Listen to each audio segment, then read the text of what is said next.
7 নম্বর ইউনিয়নের আজকের এই কবিরাজপাড়া এই এলাকার উদ্যোগে প্রতি বছরে এই খুলিতে মনে হয় এই ওয়াজ মাহফিল অনুষ্ঠিত হয়।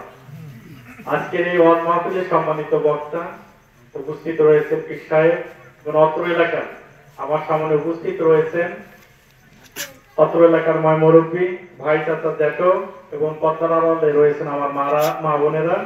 সকলকে আমার পক্ষ থেকে জানাই সালাম, আসসালামু আলাইকুম। আপনারা সকলে ভালো আছেন? আলহামদুলিল্লাহ। আপনারা সকলে ভালো আছেন? আলহামদুলিল্লাহ। আজকে আমরা সকলেই এই কোরআনের কথা শোনার জন্য এই জান্নাতের ফুলের বাগানে আমরা উপস্থিত হতে পেরেছি।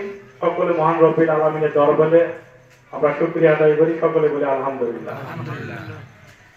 আমার নাম মোহাম্মদ সাগর মিয়া, আমার বাড়ি পীরগঞ্জ বাস স্ট্যান্ড ওসমানপুরে, অর্থাৎ তুলার অফিসের পূর্ব সাইডে আমার বাড়ি। আমার ওখানে নানার বাড়ি, দাদার বাড়ি, সবাই আমরা ওখানকার স্থানীয়। আপনাদের সঙ্গে তো আমার সেভাবে পরিচয় নাই, সবাই তো আমার চেনেন না। আমি আপনাদের সন্তানের বয়স আমার একদম বয়স খুবই কম। আজকে ইনশাআল্লাহ আজকের এই মাহফিলের ওসিলায় আপনাদের সঙ্গে এসে আমি সালাম বিনিময় করতে পারছি, আপনাদের সঙ্গে পরিচয় হওয়ার জন্য আমি দাঁড় হয়েছি। আমি প্রথমেই ক্ষমা চেয়ে নেই, আসলে মাহফিলের মধ্যে হুজুরকে থামায় রেখে কথা বলা ঠিক না, আমাকে ক্ষমা দৃষ্টিতে দেখবেন। আমি আপনাদের এই সন্তান, আমি এমন একটা ছেলে যে পান সিগারেটও খাই না ইনশাআল্লাহ।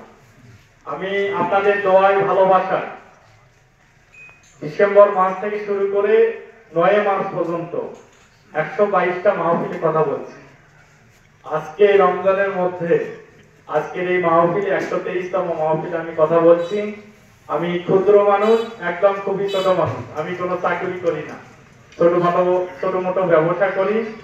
আমি পড়াশোনা করেছি কম্পিউটার ইঞ্জিনিয়ারিং নিয়ে, ডিপ্লোমা করেছি, বিএসসি করেছি। আমি পীরগঞ্জে যে বাজার মোড়ে সিটি ব্যাংকটা রয়েছে ওই এজেন্ট ব্যাংকটা আমি পরিচালনা করি। আমার ইনশাআল্লাহ সৎ হালাল ইনকাম থেকে কষ্ট করে ইনকাম করি এবং বড় লোকের কোনো সন্তানও না। আমারও বাপও খুব পরিশ্রম করে চলাফেরা করে জীবনযাপন করে আমাদের পড়াশোনা করেছে ইনশাআল্লাহ। আমি সবসময় চেষ্টা করি ধর্মীয় যে কোনো অনুষ্ঠানে হোক না কেন, যে মাদ্রাসার অনুষ্ঠানে বলেন, মসজিদের অনুষ্ঠানে বলেন, ওয়াজ মাহফিল বলেন, যতই ব্যস্ত থাকি না কেন প্রত্যেকটা অনুষ্ঠানে আমি ক্ষুদ্র মানুষ হিসাবে আপনারা ভালোবাসে আমাকে সম্মান দেন, আমি আপনাদের ভালোবাসায় সম্মানটুকু রাখার চেষ্টা করি। প্রত্যেকটা জায়গায় আমি যাই। এখন পীরগঞ্জ তো বিশাল বড় একটা এলাকা, আমাদের 15টা ইউনিয়ন, একটা পৌরসভা, প্রায় 5 লক্ষ মানুষের বসবাস, তার মধ্যে 3,29,015 জন ভোটার, 308টা গ্রাম। প্রত্যেকটা জায়গায় ছুটে ঘুরতেছি, কারণ একটা উদ্দেশ্য, আমি আসন্ন উপজেলা পরিষদ নির্বাচনে ভাইস চেয়ারম্যান হিসাবে ভোট করব। কারণ আপনারা বলতে পারেন যে বাবা তোমার বয়স কম, তুমি আবার এই ভোট কে বলতে পারেন তো। আবার এই ভোটে আসার উদ্দেশ্য বা জনপ্রতিনিধি হওয়ার যে উদ্দেশ্য, আমি এই অল্প বয়সে, আমার বয়স কিন্তু খুব বেশি না, 27 বছর 4 মাস বয়স, 27 বছর 4 মাস বয়স আমার। আপনাদের নাতির বয়সের তো আমার বয়স কম। এখন আমি দেখছি আমার অনেক বন্ধু বান্ধব, আমরা পড়াশোনা করছি হাই স্কুল লেভেলে, যখন অনেক বন্ধু বান্ধব আমার দেখছি আমি মাদকের সবলে পরে মাদকাসক্ত হয়ে নেশা করে তারা কিন্তু নষ্ট হয়ে গেছে। একটা পরিবারের সন্তান, বিশেষ করে ছেলে মানুষ যখন মাদক গ্রহণ করে তখন কিন্তু ওই পরিবারটা কিন্তু নষ্ট হয়ে যায়, শেষ হয়ে যায়, একটা মাত্র ছেলের কারণে। কিন্তু আমি ইনশাআল্লাহ চলাফেরা করি যাদেরকে নিয়ে, একটু রাজনীতিও করি, কিন্তু আমি আমার কোনো ছেলেবেলে সিগারেট হাতে খাই না, আমি নিজেও পান খাই না, সিগারেট খাই না। কারণ আমি সবসময় ছেলেদের আহ্বান করি যে সিগারেট খাওয়া যাবে না। কারণ একটা ছেলে, উঠতি বয়সের ছেলে যখন হাই স্কুলে পড়ে, তেনারা যদি সিগারেট খাওয়া শুরু করে, 2 দিন পর করবে কি, সিগারেটের ভেতরে অন্যান্য মাদক দ্রব্য, যে গাঁজা বলেন, এইসব ঢুকে কিন্তু খাওয়া শুরু করবে, আস্তে আস্তে নেশা করবে। আমার সব সময়, আমি প্রত্যেকটা জায়গায়, প্রত্যেকটা অনুষ্ঠানে, খেলাধুলা থেকে শুরু করে সব জায়গায় আমি মাদকের বিরুদ্ধে কথা বলি। আজকে দেখেন পীরগঞ্জে কিন্তু মাদক দিয়ে কিন্তু ছয়লাম। পীরগঞ্জের প্রত্যেকটা সেক্টরের লোক, জনপ্রতিনিধি শুরু করে প্রশাসনের লোকেও কিন্তু মাদকের সঙ্গে জড়িত। মাদক ব্যবসায়ীদের কমিশন খায়, এই কমিশন দিয়ে কিন্তু তারা চলে। পীরগঞ্জে কিন্তু মাদক ব্যবসায়ী খুব বেশি না, হাতে গোনা 50 জন 100 জন, তার বেশি কিন্তু হবে না। এই কিছু খারাপ ব্যক্তির কারণে আমাদের পীরগঞ্জের হাজার হাজার যুব সমাজ কিন্তু আজকে ধ্বংস হয়ে যাচ্ছে। এই যুব সমাজ ধ্বংস হওয়ার কারণে আমাদের সমাজে বিশৃঙ্খলা বলেন, ইফটিজিং বলেন, ধর্ষণ বলেন, প্রত্যেকটা কাজে কিন্তু সংঘটিত হচ্ছে। একটা মাদকাসক্তি ছেলে পারে না তার পরিবারের বাবা মাকে সহযোগিতা করতে, নিজ জমিতে কাজ করতেও পারে না, পড়াশোনাও তো করতে পারে না। তারা কিন্তু আজকে আমাদের দেশের কি বোঝা, বেকারত্ব। বেকারত্ব কাকে বলে? যারা যে কোনো কাজে করে তাকে তো বেকার বলে। পড়াশোনা করেও তো আজকে অনেক ধরনের উদ্যোক্তা হওয়া যায়, অনেক ধরনের কাজ করা যায়, কিন্তু মাদকের সবলে পড়ে আজকে আমাদের যুব সমাজ, হাজার হাজার যুব সমাজ কিন্তু নষ্ট হচ্ছে। আমার এই জায়গা থেকে আমার নিয়াত বা আমার ছোট থেকে আমি দেখেছি যে কোন নেতারা মাদকের বিরুদ্ধে কথা বলে না। আমি ইনশাআল্লাহ আপনারা যদি আমার ভালোবেসে একটা জায়গায় নিয়ে আসেন, একটা শক্ত জায়গা আসতে পারলে প্রশাসন কথা শুনবে না, মানে তার যে বড় অফিসার আছে সেও কথা শুনবে। আমি যদি আসতে পারি ইনশাআল্লাহ আপনাদের দোয়ায় ভালোবাসায় এই একটা ছোট পোস্টে আমি কথা দিয়ে গেলাম, পীরগঞ্জ থেকে ইনশাআল্লাহ মাদক নির্মূল করবই। আমি যদি ঠিক থাকি, আমি যদি মাদকের ব্যবসায়িক টাকা না নেই, কমিশন না নেই, তাহলে আমি তাদেরকে ধরতে পারবো, কিন্তু পুলিশ প্রশাসন কিন্তু আমার তখন কথা শুনবে। আমি যদি টাকা নেই মাদক ব্যবসায়ী, তখন তো আমি তাদেরকে ধরার নির্দেশনা দিতে পারবো না। আমি ইনশাআল্লাহ আমার সৎ নিয়ত আছে, আমি যদি আসতে পারি, আমি সব সময় এই এলাকার জন্য, সমাজের জন্য, পীরগঞ্জের যুব সমাজের জন্য ভালো কাজ করতে হবে। কারণ যুব সমাজটাই কিন্তু আগামীতে গার্জিয়ান হবে, সমাজ পরিচালনা করে। আমরা তো সবাই বেঁচে থাকবো না আজীবন।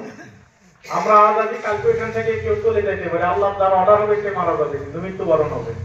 আপনারা সকলে আমার জন্য দোয়া করবেন। আমি কথা দিয়ে গেলাম, আমি যদি নির্বাচিত হতে পারি ইনশাআল্লাহ আমার বাড়িতে আপনাদের কাউকে চাইতে হবে না। আমি প্রত্যেকটা এলাকায় গ্রামে গ্রামে ঘুরে বেড়াবো, কারণ আমার বয়স কম। আমি যদি আপনাদের বাড়িতে এলাকায় আসি, আপনারা কেউ কি আমার থেকে টাকা পাবেন? টাকা পাবেন কেউ? আপনাদের বাড়িতে এলাকায় আসলে আপনারা আমাকে চা খাওয়াবেন, ভাত খাওয়াবেন। তাহলে জনপ্রতিনিধিদের ভোট নিয়ে নির্বাচিত হওয়ার পর তারা আসে না কেন? তাদের ভয় কিসে? সরকারি যে বরাদ্দ দেয় তার বাইরে তো কিছু করতে পারবে না, কিন্তু আপনাদের সঙ্গে যেন সব সময় চলাফেরা করতে পারে, ভালো মন্দ শুনতে পারে। আপনারা তো সব সময় যেন জনপ্রতিনিধিদেরকে যেন কাছে পান। মানুষ তো আপনারা গ্রাম থেকে শহরে যান, পীরগঞ্জে যান, একটু মেডিকেলে যেন ডাক্তার ভালোভাবে দেখে, একটা সিট পান, থানাতে কোনো ঝামেলা হয় একটু বলে দিলে যেন আপনার নির্বিঘ্ন একটা ঝামেলা মিটে যায়। আপনারা তো এইটুকু সরকার কাছে তো টাকা চান না। ইনশাআল্লাহ আমি কথা দিয়ে গেলাম, আমাকে সব সময় পাবেন। আমি বয়স কম, আমার সৎ নিয়ত আছে। আমি এই অল্প বয়সে ওসমানপুর সরকারপাড়া জামে মসজিদের 4 বছর সাধারণ সম্পাদকের দায়িত্ব পালন করে আল্লাহর ঘর আমার হাত দিয়ে ভেঙে আমি আজকে মসজিদ 4 তলার ভিত্তি দিয়ে ইনশাআল্লাহ সে মসজিদকে ভেতর বাইরে টাইস করেছি। সকলের সহযোগিতায়, ভালোবাসায় আপনারা আমাকে সহযোগিতা করবেন। আপনাদের পবিত্র ভোট একজন ভালো সৎ ব্যক্তিকে আপনারা দেবেন। টাকার বিনিময়ে, কোন চার বিনিময়ে আপনারা বিক্রি হবেন না। আমি বলি যাব না যে আমাকে দেন। আপনারা ভালো ব্যক্তি, যিনি আপনাদেরকে সময় দিতে পারবে, আপনারা মন খুলে দুটো কথা বলতে পারবেন, আপনাদের কথা শুনবে, সেই রকম ব্যক্তিকে আপনারা ভোট দিয়ে নির্বাচিত করবেন ইনশাআল্লাহ। তাহলে আমাদের এলাকা থেকে, সমাজ থেকে যত সব অপকর্ম, ছোট মোটো যে ঝামেলাগুলো হয়, এগুলো কিন্তু বড় হবে না। আমরা দেখেন মুসলমান হয়ে কিন্তু নিজের ভাই কিন্তু ক্যাচাল করি, নিজের এলাকায় আমরা হিংসাহিংসি করি। আমি আপনাদের আহ্বান করব, এই কোরআনের মাহফিল থেকে আপনাদের সকলের মন আপনারা পরিষ্কার করবেন। সকলে আমরা যেন মিলেমিশে সমাজে বসবাস করতে পারি। কখন কার মৃত্যু হয় বলা যায় না। আজকে আমার নানি কালকে গত ইফতারের সময় মারা গেছে, আমরা আজকে তার 11টার সময় মাটি দিলাম। কখন কার মৃত্যু হবে বলা যায় না। সকলে আমরা মিলেমিশে ইনশাআল্লাহ থাকবো। আমি ছোট মানুষ, ক্ষুদ্র আমার সহযোগী থাকবে এই প্রোগ্রামে। আপনাদের এলাকার মসজিদে কোনো সহযোগিতা যদি কাজ হয়ে থাকে আমাকে বলবেন, আমি ছোট মানুষ, সহযোগিতা করার চেষ্টা করবো ইনশাল্লাহ। আমাকে সবসময় কাছে পাবেন, মন খুলে দুটো কথা বলতে পারবেন, রাগ করেও দুটো কথা বলতে পারবেন। সকলে ভালো থাকবেন। আসন্ন উপজেলা পরিষদ নির্বাচন 23শে মে অনুষ্ঠিত হবে ইনশাল্লাহ। 1 মাস পর মার্কা বাড়াবে। মার্কা বাড়ালে আপনাদের এলাকার সন্তান আমি সাগর, আমার জন্য আপনারা এলাকা থেকে স্লোগান তুলবেন, হই তুলবেন, আমার জন্য আপনারা প্রচারণা করবেন। আমি কোনো বড় লোক মানুষের চল না, খুব গরিব মানুষের, খেতে খাওয়া মানুষের সন্তান। আমি যদি ইনশাল্লাহ কোনো টাকা খরচ করতে পারবো না, আপনারা যদি ভালোবেসে আমাকে তুলে দেন, আপনাদের সঙ্গে থাকবো। আপনাদের এলাকার ভালো ভালো কাজ, উন্নয়নমূলক কাজের সঙ্গে আমি থাকবো ইনশাল্লাহ। আমার মাধ্যমে কোনো 2টি টাকাও সরকারি টাকা নষ্ট হবে না, কথা দিয়ে গেলাম। সকলে ভালো থাকবেন। আসসালামু আলাইকুম।